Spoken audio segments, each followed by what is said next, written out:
सहनावतु सहनौ भुनक्तु सह वीर्यं करवावहै तेजस्विनावधीतमस्तु मा विद्विषावहै। गुरुर्ब्रह्मा गुरुर्विष्णु गुरुर्देवो महेश्वरः गुरुः साक्षात् परब्रह्म तस्मै श्री गुरवे नमः। अखण्डमण्डलाकारं व्याप्तं येन चराचरं तत्पदं दर्शितं येन तस्मै श्री गुरवे नमः। वेदाहं पुरुषं महान्तं मादित्यवर्णं तमसः प्रस्थात् तमेव विदित्वा अतिमृत्युमेति नान्यपन्था विद्यते अयनाय। सर्वे भवन्तु सुखिनः सर्वे सन्तु निरामयाः सर्वे भद्राणि पश्यन्तु मा कश्चित् दुःखभाग् भवेत्। ओम शांति शांति शांति।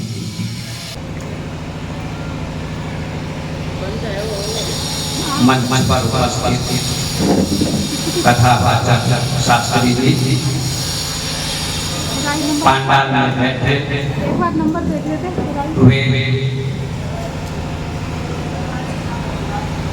भाग में सजन करेंगे भक्ति स्वरूपा माला बहनों और बच्चों। अभी आप लोग भागवत कथा सुन रहे थे। बहुत अच्छी कथा पंडित जी सुनाते हैं और आप सभी जानते हैं कि भागवत एक विशाल ग्रंथ है। उसमें 18,000 श्लोक हैं और 12 स्कंध हैं। पर मैं आज भागवत की चर्चा नहीं करूंगा क्योंकि पंडित जी सुना ही रहे हैं। आज मैं आप सबको गीता की चर्चा सुनाऊंगा, गीता की व्याख्या करूंगा। हमारे भारतवर्ष में जिस महापुरुष ने भागवत की रचना की महर्षि वेदव्यास ने, उन्होंने ही गीता की भी रचना की। और गीता क्या है? महाभारत का अंश है। और गीता में 18 अध्याय हैं, 700 श्लोक। तो सज्जनों माता बहनों, गीता की कुछ व्याख्या मैं आपको सुनाता हूं। गीता में 18 अध्याय हैं। जिन 18 अध्यायों में योग की चर्चा की गई है, हर अध्याय में योग की चर्चा है। प्रथम अध्याय है अर्जुन के साथ योग, दूसरा अध्याय है सांख्य योग, तीसरा अध्याय है कर्म योग। इस प्रकार से सभी अध्यायों में योग शब्द जोड़ा गया है। पर मैं आज आपको गीता का सारांश बताना चाहता हूं। गीता में मुख्य रूप से 3 ही योग की चर्चा की गई है। सभी लोग सावधान होकर सुनिएगा तो समझ में आएगा। 3 योगों की चर्चा की गई है गीता में मुख्य रूप से। कर्मयोग, भक्ति योग और ज्ञान योग। इन 3 योगों की चर्चा मैं आपको सुनाता हूं और इन्हीं 3 योगों के अंतर्गत सारे ग्रंथों की व्याख्या हो जाती है। अब आपको समझना है कि कर्म योग क्या है, भक्ति योग क्या है और ज्ञान योग क्या है। भगवान श्री कृष्ण अर्जुन से कहते हैं, अर्जुन पहला है कर्म योग। आप सभी लोग कर्म करते हैं, मैं भी कर्म करता हूं, खाना भी कर्म है, भोजन बनाना भी कर्म है, झाड़ू लगाना कर्म है, खेती करना कर्म है, दुकान करना कर्म है, व्यापार करना कर्म है, झाड़ू लगाना कर्म है, बर्तन साफ करना कर्म है, पूजा पाठ करना कर्म है। ये क्या है? कर्म योग। पर कर्म भी दो प्रकार का होता है, इसको समझना आवश्यक है। कर्म दो प्रकार का होता है, एक सकाम कर्म और दूसरा निष्काम कर्म। बहुत सुंदर व्याख्या भगवान श्री कृष्ण अर्जुन को सुनाते हैं। अर्जुन, कर्म तो लोग करते हैं, पर कर्म करने का तरीका नहीं आता, ढंग नहीं आता, शैली नहीं आती। जैसे कोई भोजन माता बहन बनाती है तो किसी की शैली, किसी का तरीका बहुत अच्छा होता बनाने, उसके हाथ का बना हुआ भोजन अच्छा लगता है। और कोई दूसरी महिला होती है जिसके हाथ का भोजन अच्छा नहीं बनता, अच्छा नहीं लगता, बनाने का तरीका होता है। कोई शिक्षक विद्यालय में पढ़ाते हैं, एक शिक्षक का तरीका बहुत अच्छा होता है, कोई मैथ पढ़ाता है, उसका पढ़ाने का तरीका बहुत अच्छा होता है। और दूसरा शिक्षक होता है, उसका तरीका उतना अच्छा नहीं होता, उससे विद्यार्थी ठीक ढंग से नहीं समझ पाता। इसी प्रकार से कर्म भी दो प्रकार का होता है, सकाम कर्म और निष्काम कर्म। सकाम कर्म क्या है, इसको समझिए। सकाम कर्म का अर्थ होता है कामना सहित, इच्छा सहित आप कोई भी कर्म करते हैं। जैसे कोई व्यापार करता है, जो व्यापारी की इच्छा होती है कि व्यापार से पैसे मिलेंगे और परिवार का पालन पोषण होगा, धन आएगा, समृद्धि होगी, ये उसका लक्ष्य होता है, कामना होती है। ये सकाम। दुकानदार दुकान करता है, वो भी सकाम भाव से दुकान करता है। अगर कामना नहीं होगी, इच्छा नहीं होगी, तो दुकान क्यों करेगा, व्यापार क्यों करेगा, किसान खेती क्यों करेगा, नहीं करेगा। सबके जीवन में कामना होती है, इच्छा होती है, कर्म के पीछे फल होता है। आप कर्म करते हैं किस लिए? फल पाने के लिए। बिना फल के लिए, बिना फल को चाहे कोई भी कर्म नहीं करता। विद्यार्थी परीक्षा देता है, छात्र, उसकी भी इच्छा होती है बढ़िया रिजल्ट आए, ये क्या है? कामना होती है। लेकिन आप सोचो, विद्यार्थी छात्र परीक्षा दे देते हैं, पर फल उसके हाथ में नहीं होता, रिजल्ट उसके हाथ में नहीं होता। किसके हाथ में होता है? एग्जामिनर के हाथ में होता है, जो एग्जाम देता है। और वो जब पेपर विद्यार्थी दे देते हैं तो देखते हैं, उसके आधार पर वे अंक देते हैं, नंबर देते हैं। तो कोई विद्यार्थी पास हो जाता है, कोई फेल हो जाता है, कोई फर्स्ट आता है, कोई सेकंड आता है, कोई थर्ड आता है। तो छात्र परीक्षा देता है, विद्यार्थी परीक्षा देता है, लेकिन फल उसके हाथ में नहीं होगा, रिजल्ट उसके हाथ में नहीं होगा। यदि विद्यार्थी फेल हो जाता है, असफल हो जाता है, उसको बहुत दुख होता है, बहुत पीड़ा होती है कि मैं असफल हो गया। क्यों? उसकी कामना थी और कामना के अनुसार फल नहीं मिला, फर्स्ट नहीं आया, तो दुख हुआ। तो कामना सहित जो कर्म करता है व्यक्ति, उसका नाम है सकाम। और आप लोग भी इस मंदिर में आते हैं, माता के मंदिर में बहुत सारे लोग आते हैं, पूजा करते हैं, पाठ पढ़ते हैं, आरती करते हैं। किस लिए करते हैं? आपकी कामना है।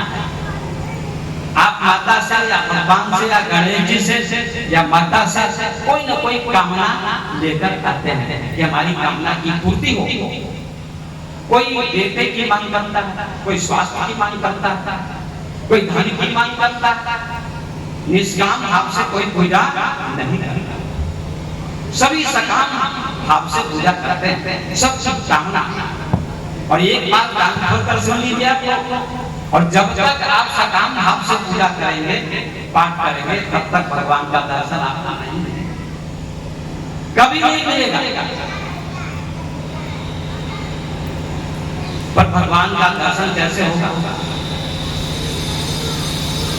एक दूसरा तरीका है। सकाम भाव से पूजा करने पर, पाठ करने पर, आरती करने पर आपको परमात्मा का दर्शन नहीं होगा, फल सही नहीं मिलेगा। फिर क्या करना पड़ेगा? दूसरा रास्ता अपनाना पड़ेगा। दूसरा रास्ता क्या है? निष्काम कर्म। आप मंदिर में आइए, आप पूजा करिए, पाठ करिए, आरती करिए, लेकिन आपकी कोई कामना नहीं आनी चाहिए।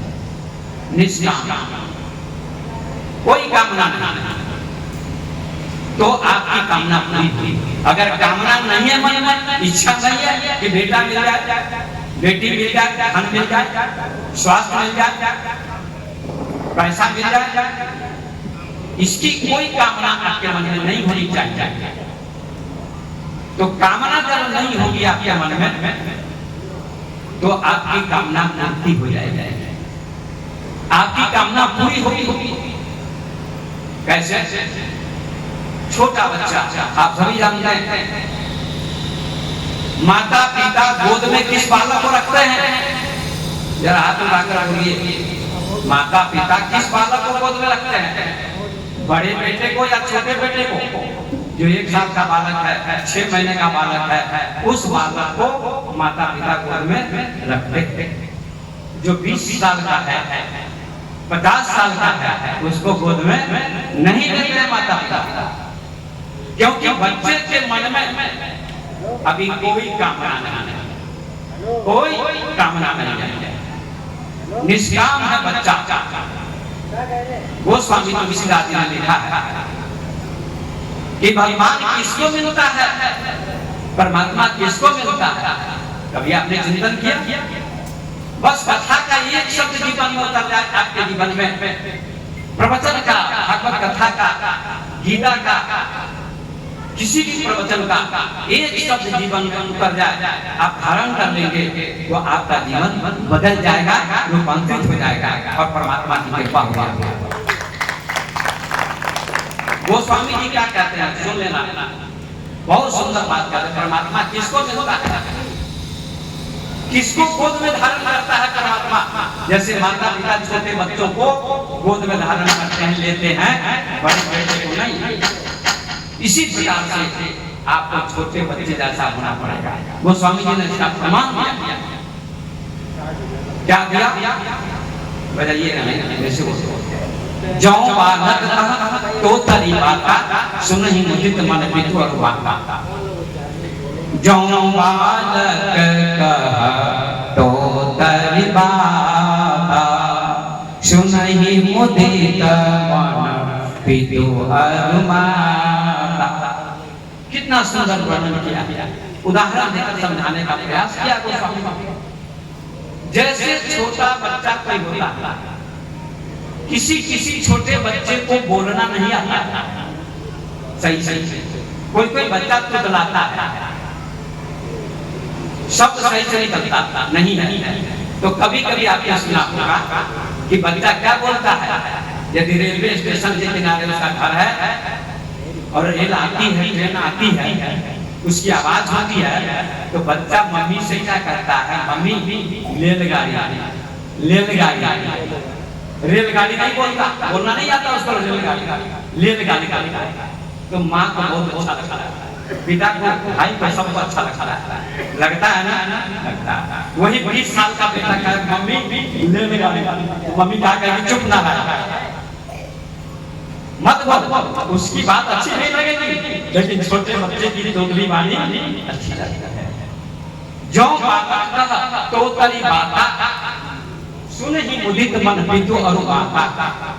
माता पिता आनंदित मन से सुनते हैं उसकी दोगली बात को, खुश होते हैं, प्रसन्न होते हैं।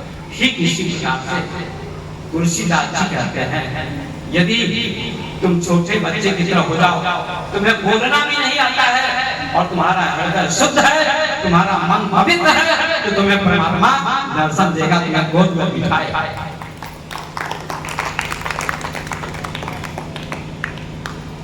गोद में बिठाएगा। आप सभी लोगों ने सुना होगा रामचरितमानस का प्रसंग, ये केवट को बोलना नहीं आता। जब भगवान राम केवट के पास जाते हैं और कहते हैं हमको नाव में बिठाओ पार करो, तो केवट कहता नहीं करूंगा, पहले चरण धुलवाइए उसके बाद पार करूंगा।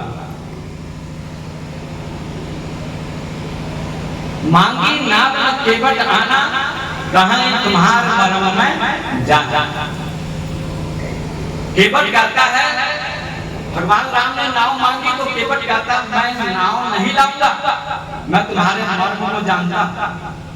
लक्ष्मण जी कहते हैं लक्ष्मण जी आप मर्म नहीं जाना, जो कुछ सभी चलता भगवान लक्ष्मण जी मर्म को नहीं जानता, और ये केवट कैसे जान गया? जरा सोचिए। लक्ष्मण जी को क्रोध आ गया, मैं मर्म को नहीं जानता, ये कैसे जानता है?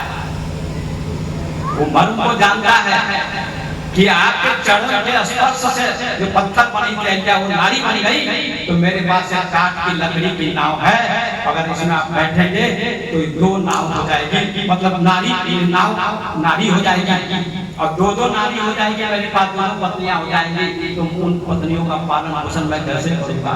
इसलिए मैं बिना चरण धुलाए धोए इस नाव में नहीं बिठाऊंगा। अब लक्ष्मण जी समझ ठीक कहता है, ये मर्म को जानता है, और केवट को बोलना भी नहीं आता। तो भगवान क्या कहते हैं? तुलसीदास जी ने कहा, सुनी के बट के बैन, सुनी के बट के बैन, प्रेम लपेटे अटपटे, बिह से करना है चितई जान की लखन तना। सुनी के बट के बैन, से करुणा है, प्रेम लपेटे अटपटे, प्रेम से लपेटा हुआ शब्द निकला, बोलना भी नहीं आता सही से, पढ़ा लिखा तो था नहीं। परमात्मा किसको मिलता है? क्या पढ़े लिखे को मिलता है? क्या प्रोफेसर को? नहीं। क्या डॉक्टर को? नहीं। क्या इंजीनियर को? नहीं। क्या धनवान को? नहीं। क्या रुपवान को? नहीं। राजा को? नहीं। गरीब को? नहीं। फिर किसको परमात्मा मिलता है? किसको भगवान मिलता है? क्या आपने कभी चिंतन किया? जिसका हृदय पवित्र है, निर्मल है, उसके पास खुद भगवान चल के आता है। उसको भगवान के पास जाने की जरूरत नहीं। सबरी पढ़ी लिखी नहीं थी, लेकिन राम जी को वहां जाना पड़ा। निर्दोष चित्त होना चाहिए, इनोसेंट।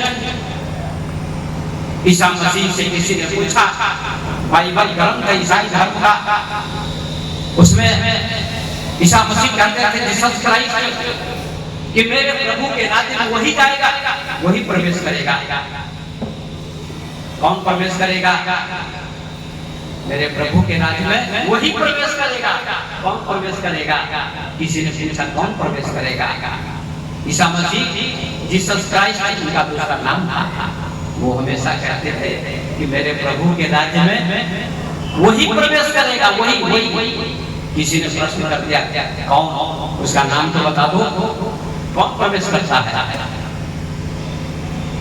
ईसा मसीह ने एक छोटा बच्चा खेल रहा था, उसको उठाया, गोद में लिया और कहा छोटे से बच्चे जैसा जो निर्दोष चित्त हो जाएगा वही प्रभु के राज्य में प्रवेश करेगा।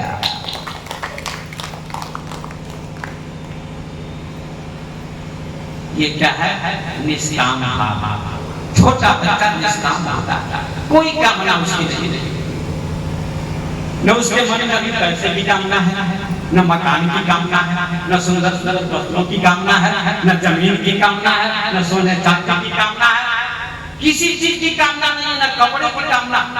नग्न रहता है बच्चा, माँ कपड़े पहना देती है तो पहनता है, अन्यथा नग्न रहता है।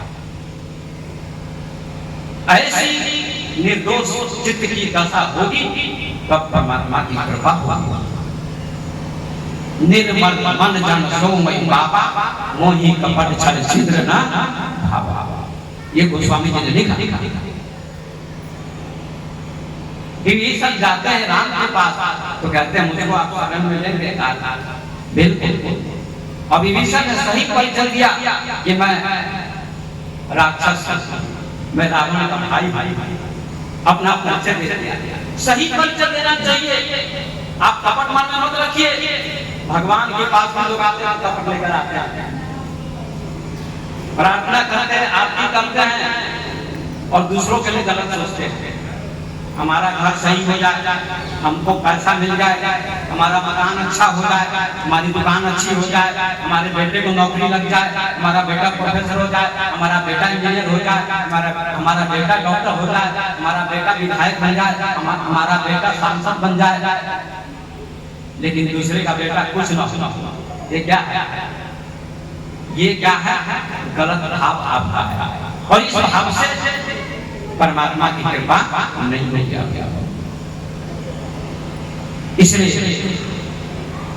सज्जनों, माता बहनों, आपकी भावना निष्काम होनी चाहिए। आपने सुना होगा, लोग कहते हैं कर्म करेगा फल की इच्छा मत करना इंसान। कर्म करेगा फल की इच्छा मत करना इंसान, जैसा कर्म करेगा वैसा फल देगा भगवान। ये है गीता का ज्ञान। ये गीता का ज्ञान। कर्म कीजिए फल की इच्छा मत करना इंसान। ऐ इंसान, फल की इच्छा मत कर, जैसा कर्म करेगा वैसा फल देगा भगवान। निष्काम कर्म करो, सकाम मत करो। ये गीता का पहला कर्म योग है। निष्काम कर्म योग, सकाम कर्म योग नहीं, निष्काम कर्म योग। आपको एक मैं कहानी सुनाऊंगा जिसके माध्यम से आप समझ सकते हैं। जाता सुनिएगा, सभी लोग धैर्य धारण करते हैं, क्योंकि मैं संगीत के द्वारा नहीं कथा प्रवचन, ये प्रवचन दे रहा हूँ। मैं कथा भी करता हूँ, पिछले साल मैं नहीं कथा की थी, हमारे पंडित जी बीते साल, और इस बार इनकी कथा सुनने का मुझे मौका मिला। मुझे बड़ी खुशी हो रही है कि दोनों का समागम साथ साथ ही हो रहा है। ये भगवान की कृपा है। बड़ी सरलता है पंडित जी ने, है ना? तो ये सब श्रेय हमारे गोविंद महाराज का है, श्याम महाराज का है, और महंत साक्षी अखंड भारती का है, जिनके कारण हर कथा होती है और आप वो कथा सुनने का अवसर मिलता है। आप सभी सौभाग्यशाली हैं, धन्यवाद के पात्र हैं। कि कथा में कौन आता है? जिनके ऊपर भगवान की कृपा। राम कृपा बिनु आई न जाई। राम की कृपा के बिना कोई कथा में नहीं आ सकता। तो आओ एक कहानी सुनाता हूँ, निष्काम कर्म योग की कहानी। सभी लोग ध्यान देकर सुनिए। बोली वृंदावन बिहारी लाल की, जो बोली वृंदावन बिहारी लाल की। जयकारा बोलने में लोग कंजूसी करता, झगड़ा करने में कंजूसी नहीं करते, धन कमाने में कंजूसी नहीं करते, गाली देने में कंजूसी नहीं करते, राग द्वेष करने में कंजूसी नहीं करते, पर भगवान का नाम देने में कंजूसी करते। एक होता है कंजूस, एक होता है कंजूस का बाप आपकी चूस। कंजूस तो खुद खाता है, दूसरों को नहीं देता, और मक्खी चूस ना अपने खाता ना दूसरों को देता, उसका नाम मक्खी चूस है। मक्खी भी घी में पड़ जाए, दूध में पड़ जाए, और उसके पंख में जो घी लग जाता है उसको भी जो चूस जाता है, उसका नाम होता है मक्खी चूस। तो आइए एक कहानी सुनाता हूं, निष्काम कर्म योग। भगवान गीता में कहते हैं, क्योंकि भगवान गीता में कहते हैं कर्मण्येवाधिकारस्ते मा फलेषु कदाचन। कर्म में ही तुम्हारा अधिकार है, फल में अधिकार नहीं। कर्मण्येवाधिकारस्ते मा फलेषु कदाचन। फलों में तुम्हारा अधिकार नहीं है।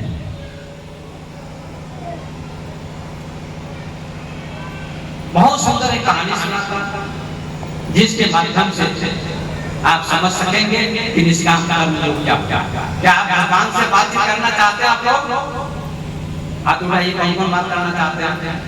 सभी लोग, बहुत अच्छी बात। हाथ नीचे करें। कभी भगवान से बातचीत हुई है? ईमानदारी पूर्वक बोलिए। आप नहीं हुई। भगवान से बातचीत करने का तरीका बताता।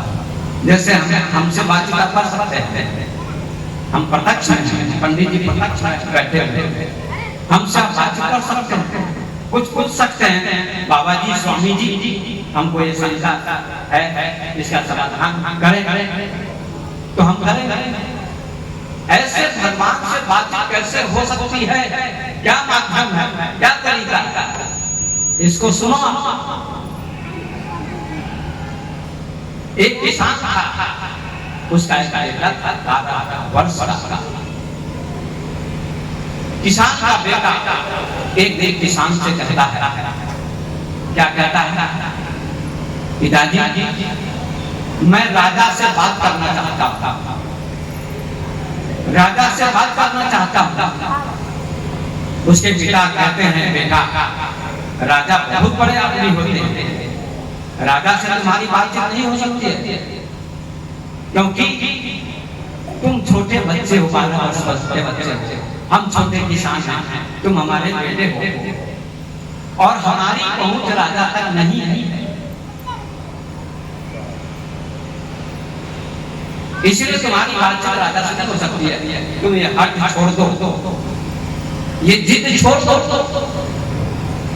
आप सभी जानते हैं कि 4 का हट जबरदस्त होता, तिरिया हट, राज हट, तपस्वी हट और बाल हट, ये 4 हट जबरदस्त होते हैं। उस बच्चे ने हट किया कि नहीं, मैं जब तक राजा से बात नहीं करूंगा तब तक मैं भोजन नहीं करूंगा, अन्न जल ग्रहण नहीं करूंगा, ये मेरी प्रतिज्ञा है, ये मेरा हट है। उसका पिता उदास हो गया, दुखी हो गया। यदि राजा से बातचीत नहीं हो पाएगी तो मेरा बेटा मर जाएगा, अन्न जल ग्रहण नहीं करेगा तो मर जाएगा। बड़ी चिंता हुआ, और जब ये चिंता मन में आए तो क्या करना चाहिए? चिंतन करना चाहिए। चिंता मत करो, चिंतन करो। चिंता ऐसी सांपनी काली कलेजा खाए, पैदल बेचारा क्या करे, कहाँ तक दबा खिलाए। चिंता सांपनी काहि न खाया, को जग जाहि न व्यापी माया। चिंता सांपनी के समान है, चिंता मत करो, चिंतन करो। चिंता से चतुराई घटे, शोक से घटे शरीर, पाप से लक्ष्मी घटे, कह दास। चिंता मत करो, चिंतन करो। उसका पिता चिंतित हो गया, दुखी हो गया। उसी समय में उस किसान के घर पर एक संत का आगमन हुआ, एक महात्मा का आगमन हुआ, एक सन्यासी का आगमन हुआ। किसान प्रणाम स्वामी जी, आसन दिया। किसान चिंतित था, उदास था। स्वामी जी ने पूछा, उस महात्मा ने पूछा, क्यों किसान भाई, क्यों भक्त जी चिंतित दिखाई पड़ते हो, उदास दिखाई पड़ते हो? इसका कारण कहा, महाराज बहुत बड़ी चिंता है, बहुत बड़ी चिंता। मेरा बेटा राजा से बात करना चाहता है, कैसे राजा से बात होगी? यही चिंता बनी है। महात्मा ने कहा, तुम्हारा बेटा कहाँ है? बुलाओ। बेटे को बुलाया किसान का, ये भी मेरा बेटा। सन्यासी समझाते, बेटा राजा से तुम्हारी बात नहीं होगी, बहुत बड़े आदमी होते हैं, देश के राजा होते हैं, ऐसे व्यक्ति से बातचीत करना बहुत कठिन है, असंभव तुम्हारे लिए। ये हट छोड़ दो, ये जिद छोड़ दो।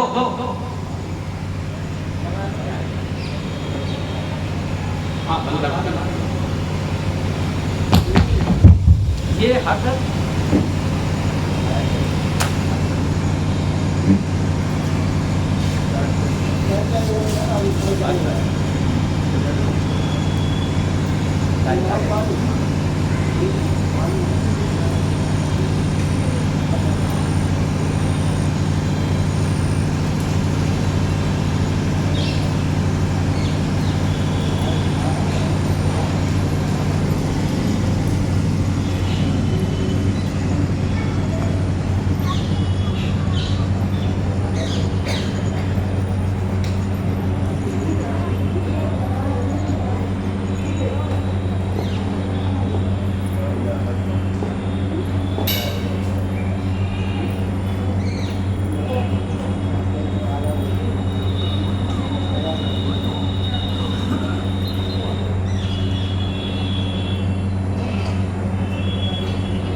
बोलो वृंदावन बिहारी लाल की।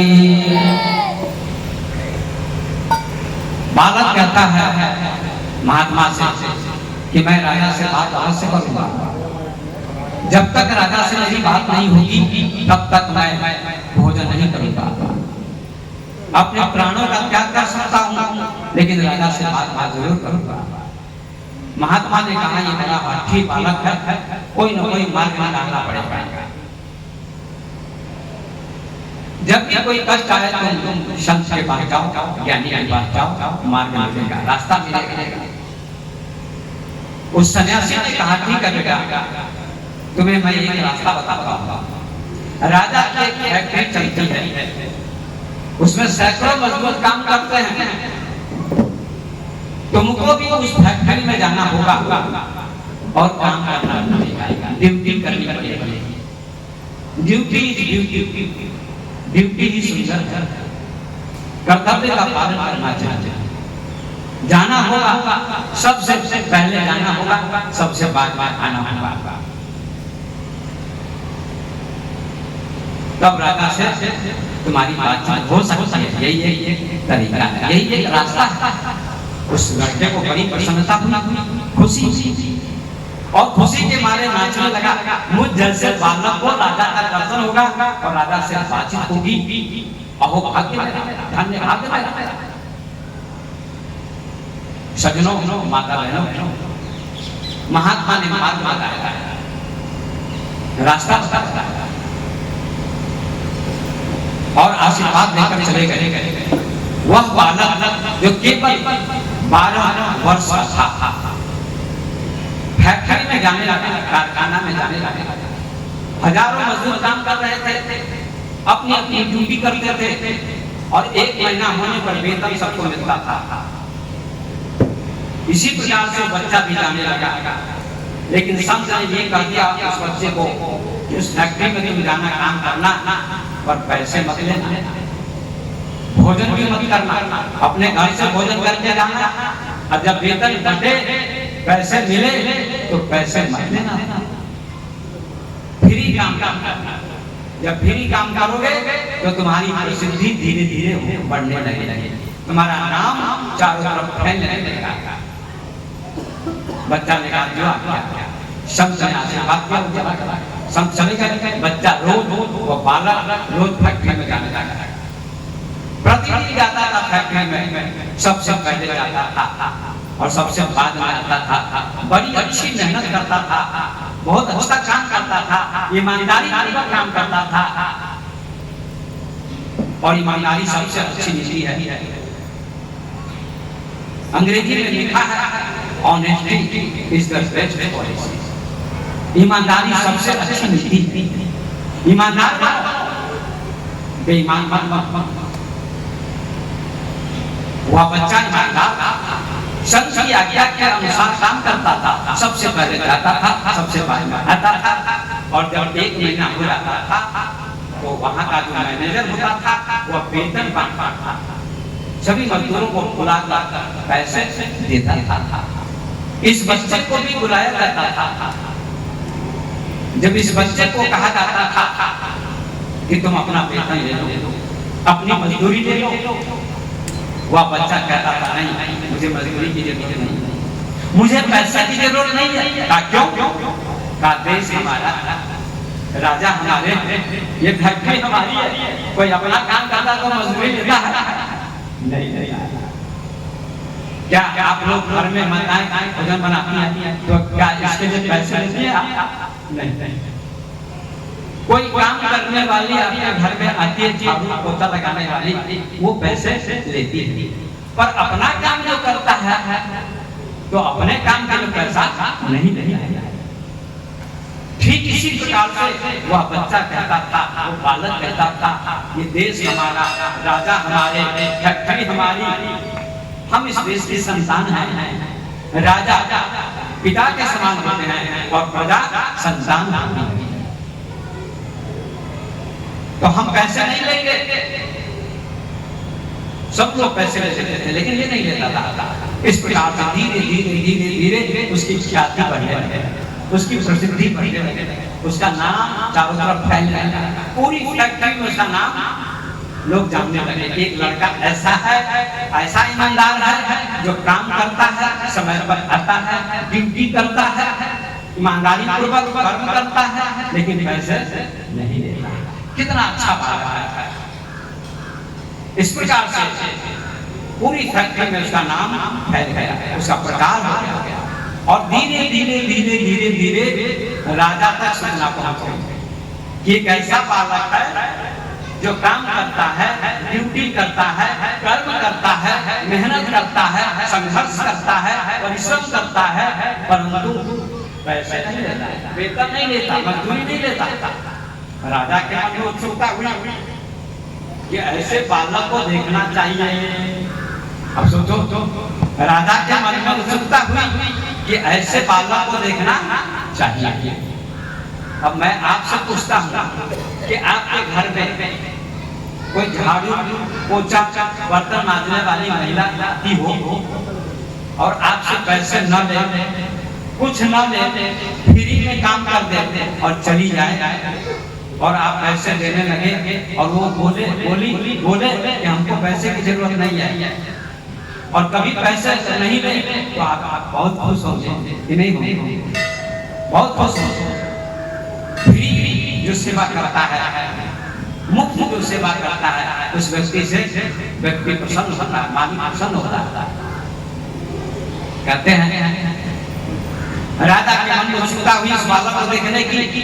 उन्होंने सूचना भेजी कि मैं अमुक दिन अमुक तारीख को आ रहा हूँ फैक्ट्री में। जब प्रधानमंत्री नरेंद्र मोदी आएंगे कायमगंज में या फर्रुखाबाद में या कानपुर में, तो बड़ी तैयारी पहले से होने लगेगी। इसी प्रकार से राजा ने सूचना भेजी कि मैं फला तारीख को फला दिन को आ रहा हूँ फैक्ट्री में और उस बालक को देखने आया। तारीख तय हो गई, निश्चित हो गई, पूरी सजावट होने लगी फैक्ट्री में और वह दिन आ गया जिस दिन राजा को आना था। राजा आ गए, सारे मजदूर वहां उपस्थित हो गए, सबने अपना अपना काम छोड़ दिया, अपनी ड्यूटी छोड़ दी और सब राजा के पास पहुंच गए। राजा का दर्शन करने, राजा की सेवा में, राजा की व्यवस्था में सभी पहुंच गए, लेकिन वो बालक नहीं गया। वह काम करता ही रह गया, जो ड्यूटी उसको मिली थी उस ड्यूटी को छोड़कर वो नहीं गया। उनका स्वागत किया जा रहा था जलपान के लिए, भोजन के लिए, लेकिन राजा की नजर कहाँ थी? उस बालक तक। हजारों लोग वहां खड़े थे, लेकिन किसी ने राजा की उत्सुकता नहीं थी, केवल उस बालक में उत्सुकता थी। राजा कहते हैं आप लोग आ गए? कहाँ आ गए? आपकी सेवा में हम लोग तत्पर हैं। तो कहा वो बालक कहाँ है जो काम करता है, ड्यूटी करता, पैसा नहीं लेता है? वो बालक इसमें है, आप लोगों में नहीं है। का उस बालक को खोजो, ढूंढो और लाओ मेरे पास। जो चार आदमी जाते हैं उस बच्चे को खोजते हैं, कहाँ काम करना फैक्ट्री बहुत बड़ी थी, खोजते खोजते ढूंढते ढूंढते उस बालक के पास चार आदमी पहुंच गए और बालक काम कर रहा था, कोई काम कर रहा था बड़ी तन्मयता से। उन चारों आदमियों ने कहा, उन चारों लोगों ने कहा, ऐ बालक काम छोड़ो, राजा आ गए हैं और तुमसे बात करना चाहते हैं, तुमसे मिलना चाहते हैं। देखिए उस बालक की निष्काम भक्ति का फल, निष्काम कर्म का फल। लेकिन वो लड़का क्या कहता है, आप लोग लौट जाओ, मैं राजा के पास नहीं जाऊंगा। राजा आया तो क्या हो गया, मैं अपनी ड्यूटी नहीं छोड़ सकता, अपना काम नहीं छोड़ सकता। अगर राजा को आना हो तो मेरे पास आना पड़ेगा, मैं राजा के पास नहीं जाऊंगा। वे चारों लोग नाराज हो गए, इतने घमंडी बालक को राजा तुमको बुला रहे हैं। अभी नरेंद्र मोदी आ जाए और किसी को बुलाए नाम लेकर तो हजारों काम लोग छोड़कर बैठे आ जाए, हमारा सम्मान होगा, प्रधानमंत्री हमको बुला रहे हैं, प्रतिष्ठा होगी, सम्मान होगा, इज्जत होगी।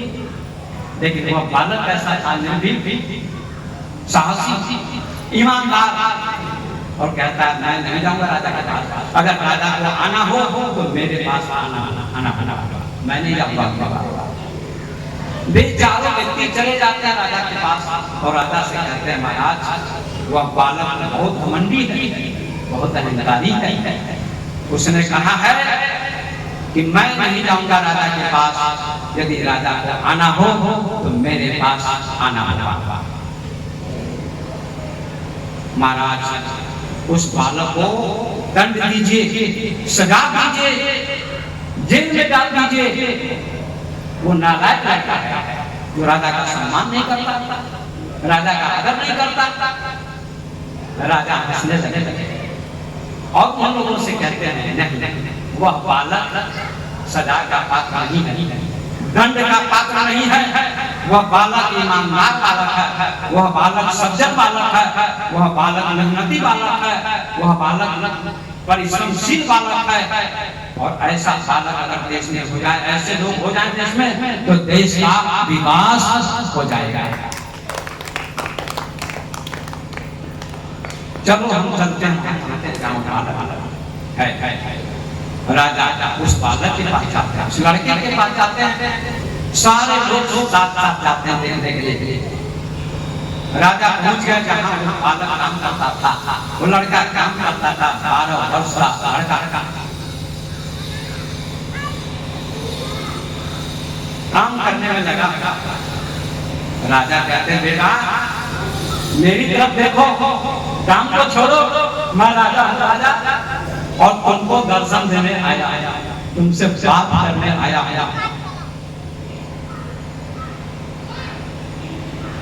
उस बालक ने काम छोड़ा और देखा राजा की तरफ, आप राजा हैं? राजा ने कहा हाँ मैं राजा हूँ, देश का राजा, और तुम्हारी ईमानदारी से प्रसन्न होकर, तुम्हारी ईमानदारी से प्रसन्न होकर मैं तुमसे बात करने आया, तुमको देखने आया। तुम्हारे जैसे बालक की जरूरत है देश में, तुम्हारे जैसे व्यक्ति की जरूरत है देश में। अगर हर आदमी ऐसा ईमानदार बन जाए जैसा तुम हो तो देश नदी के शिखर पर जा सकता है। बेटा अब आओ मेरे पास। वह बच्चा ऊपर आता है, अब राजा को प्रणाम कहता, राजा प्रणाम, मेरी गलती को माफ कर दीजिए, क्षमा कर दीजिए, क्योंकि मैं काम छोड़कर आपके पास नहीं गया, इसलिए नहीं गया इस फैक्ट्री को अपनी फैक्ट्री मानता हूँ, आपको मैं अपना मानता हूँ, पिता के समान मानता हूँ, इसलिए मैं काम छोड़कर नहीं गया। आज मेरी सारी कामना पूरी हो गई, आज मेरी सारी अभिलाषा पूरी हो गई। जो मैंने सोचा था कि राजा से मेरी बातचीत होगी, तो महात्मा की कृपा से आपका आज दर्शन हो गया, आपसे बातचीत हो गई, मेरा जीवन सफल हो गया, धन्य हो गया। राजा कहते हैं बेटा, अब तुम्हें इस फैक्ट्री में काम करने की जरूरत नहीं है, क्योंकि तुमने ईमानदारी का परिचय दिया है, तुम मेहनती हो, तुम परिश्रमी हो, और तुमने एक ऐसा विशाल परिचय दिया, महान परिचय दिया है जो हजारों लाखों ने अब तुम्हें मिट्टी खोदने की जरूरत नहीं या कोई और काम करने की जरूरत नहीं बेटा, तुम मेरे साथ चलोगे और तुमको मैं पढ़ाऊंगा लिखाऊंगा और तुमको मैं मंत्री पद दे दूंगा। चलो मेरे साथ। वह बालक प्रसन्न हुआ, राजा के साथ चला गया और राजा ने उसको पढ़ाया लिखाया और शिक्षा प्रदान करवाई, और एक दिन वह बालक इतना विद्वान बन गया कि वह राजा का मंत्री बन गया, राजा का मंत्री बन गया, राजा का सलाहकार बन गया। बंधु माता बहनों, ये क्या था उस बालक का? निष्काम कर्म था। निष्काम कर्म था, वेतन नहीं देता था, पैसे नहीं देता था, मजदूरी नहीं देता था, तो क्या हुआ? राजा को आना पड़ा।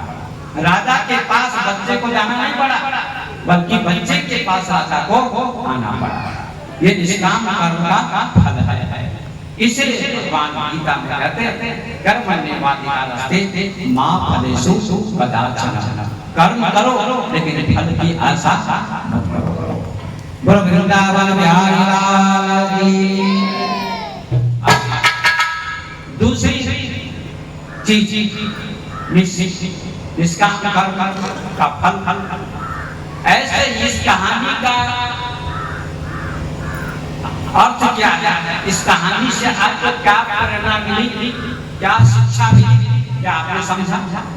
अभी तक नहीं समझा। इतना समझा कि निष्काम कर्म करने से इस बालक को राजा का दर्शन हुआ, इतना आप समझे, इतनी समझ में आई है बात। लेकिन दूसरी बात यह है, ये संसार क्या है?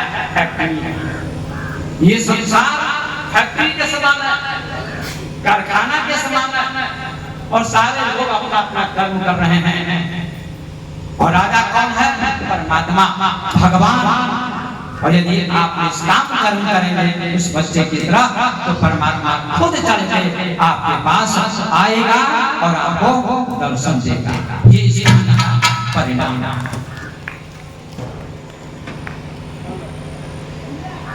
दूसरी चीज है निष्काम कर्म, पहला, और दूसरी चीज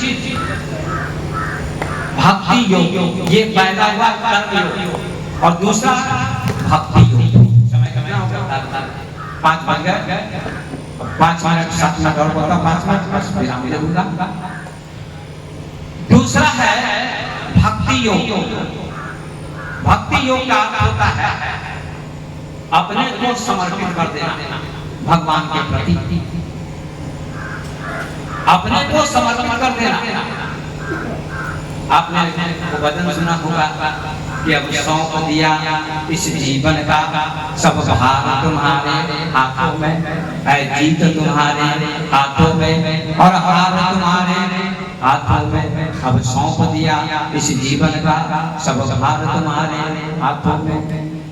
मेरा निश्चय बस एक यही, एक बार तुम्हें पा जाऊं मैं, अर्पण कर दूं दुनिया भर का सब प्यार तुम्हारे हाथों में।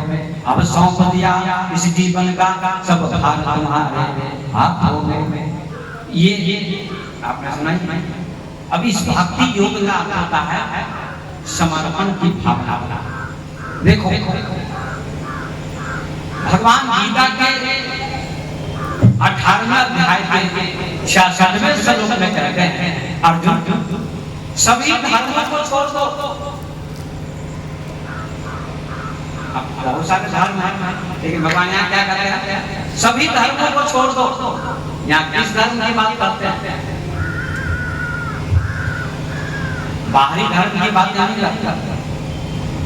मन का क्या धर्म है, आंख का क्या धर्म है, कान का क्या धर्म है, नाक का क्या धर्म है, हाथ का क्या धर्म है। 10 इंद्रियां हमारे पास है, 5 ज्ञानेंद्रियां, 5 कर्मेंद्रियां, सभी का धर्म होता है। सभी धर्मों को छोड़कर मेरी शरण में आ जा। सर्वधर्मान् परित्यज्य माम एकम शरणं व्रज अहं त्वा सर्वपापेभ्यो मोक्षयिष्यामि मा शुचः। सभी धर्मों को छोड़कर मेरी शरण में आ जा, मैं तुझे सभी पापों से मुक्त कर दूंगा, तू शोक मत कर। ये समर्पण का सूत्र, समर्पण का तरीका। पत्नी समर्पण कर देती है पति के लिए, बच्चा समर्पित कर देता है माँ के लिए, जो करेगा लालन पालन भोजन कराना क्या करना ये माँ के ऊपर सौंप देता है बच्चा। मछली समर्पित हो जाती है जल के लिए, जल के बिना मछली जी नहीं सकती। गोस्वामी जी ने लिखा है सुखी मीन जा नीरदा जिनि हरि शरण एक बाधा। सुखी मीन जानी अगाधा, बहुत अगाध जल में गहरे जल में मछली सीखी रहती है, मछली जल के लिए समर्पित हो जाता है। इसी प्रकार से आप समर्पण परमात्मा के प्रति होना चाहिए। ये संसार आपका नहीं है, ये शरीर भी आपका नहीं है। आप कहते हैं हमारा शरीर, तो कहते हैं वाकी जोर में अपने पूछा जाता है क्या कहते हैं, my name is Ramesh Gita सीखा फला क्या, ये तो साधारण परिचय, लेकिन शरीर भी आपका नहीं है, ये शरीर परमात्मा का, प्रकृति का। This life is for you, this mind is for you, this soul is for you, this eye are for you. All things bright and beautiful, seek you first the kingdom of God, then all else shall be added unto you. This life is for you. ये जीवन जो है परमात्मा का दिया हुआ है। This life is for you, उसका दिया हुआ है। This mind is for you, ये मस्तिष्क जो सोचता है चिंतन करता है ये परमात्मा का दिया हुआ है। This soul is for you, ये आत्मा भी परमात्मा का अंश है। These eyes are for him, ये आंखें भी उसी ने दी हैं। All things bright and beautiful, सारी चीजें सुंदर और चमकीली हैं। Seek you first the kingdom of God, पहले उस प्रभु को खोज लो, उसके राज्य को खोज लो, then all else shall be added unto you। Isa Masih Bible में कहते हैं यदि तुमने परमात्मा को खोज लिया, परमात्मा को खोज लिया, उसके राज्य में प्रवेश कर गए तुम, तो तुमको सारी चीजें मिल जाएंगी, धन भी मिल जाएगा, सब कुछ मिल जाएगा। पहले उसको तो खोज लो।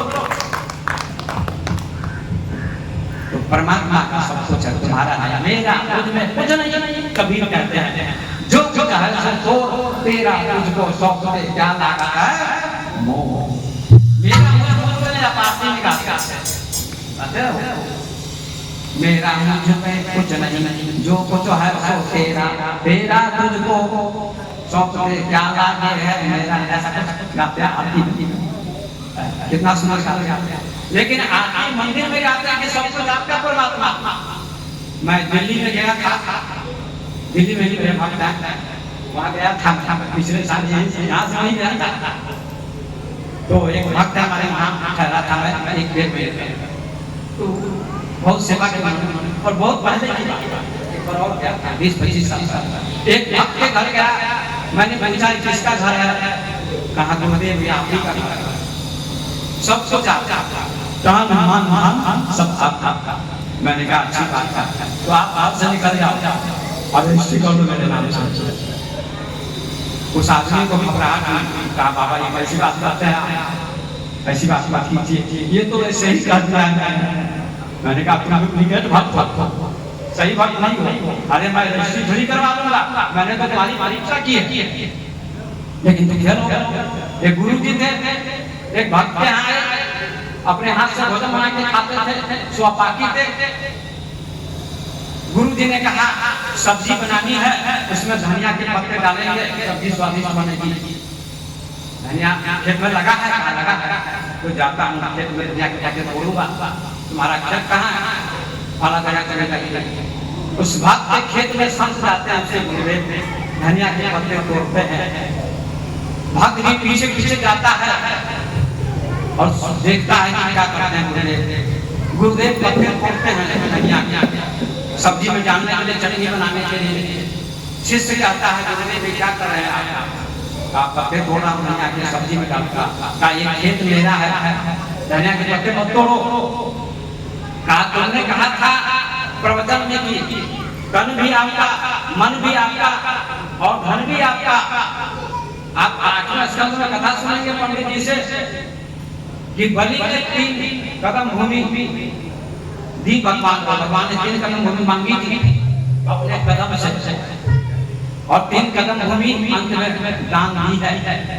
लेकिन भगवान ने 1 कदम से आकाश को नापा, 1 कदम से धरती को, और 3रा कदम कहाँ रखे, ये वर्णन आता है 8वें स्कंद में वामन भगवान का। तो इसका अर्थ क्या है? 3 कदम भूमि देने का अर्थ होता है तन भी भगवान का, मन भी भगवान का, धन भी भगवान का। सारी सृष्टि परमात्मा की है, तुम्हारी नहीं है। ये खेत तुम्हारा है पर जमीन तुम्हारी नहीं है। जमीन और खेत में अंतर होता है। कभी चिंतन किया आप लोगों ने? नहीं। जमीन आपकी नहीं है, खेत आपका। जब आप जमीन में तो क्या करें, जमीन खरीदनी है। अब ये नहीं कहते कि खेत खरीदना। जब आपकी जमीन हो जाती है, रजिस्ट्री हो जाती है, तब आपकी वो जमीन हो जाती है, तब क्या करते हैं, ये खेत लेना है, क्योंकि खेत में मेड़ हो जाता है। और जमीन परमात्मा की है। जब आप पैसे से जमीन खरीद लेते हैं तब बस खेत बन जाता है, वही जमीन खेत बन जाती है, उस पर आपका कब्जा हो जाता है। लेकिन आपकी मृत्यु हो जाएगी तो फिर जमीन वैसे ही जाएगी। ये सृष्टि परमात्मा की है। इसीलिए किसी ने कहा रचा है सृष्टि जिस प्रभु ने, वही ये सृष्टि चला रहे हैं। जिस प्रभु ने सृष्टि रची है वही सृष्टि चला रहा है। रचा है सृष्टि जिस प्रभु ने, वही ये सृष्टि चला रहे हैं। रचा है सृष्टि जिस प्रभु ने, वही ये सृष्टि चला रहे हैं। जिस परमात्मा ने सृष्टि बनाई है वही चला रहा है। ये हवा कौन चलाता है? क्या? नहीं। ये सूरज कौन चमकाता है? आप नहीं।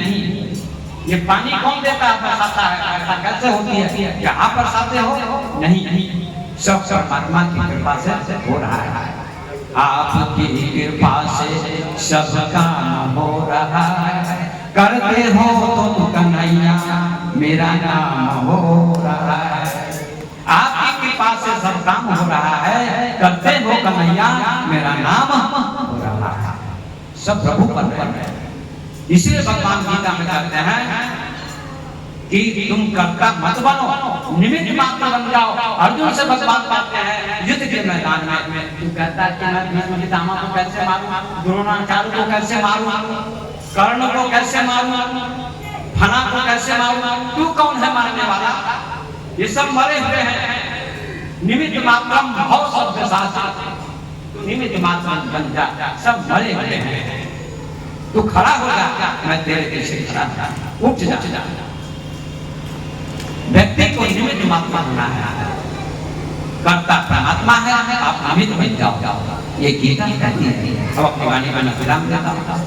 तो भक्ति योग, इसकी पूरी चर्चा हमने अभी नहीं किया। कल भक्ति योग की चर्चा करूंगा विस्तार से, क्योंकि 1 ही घंटा का टाइम है। तो इसलिए कल भक्ति की चर्चा करूंगा। भक्ति योग क्या है पूरी चर्चा कल करूंगा। और फिर तीसरा योग है ज्ञान योग, उसकी भी चर्चा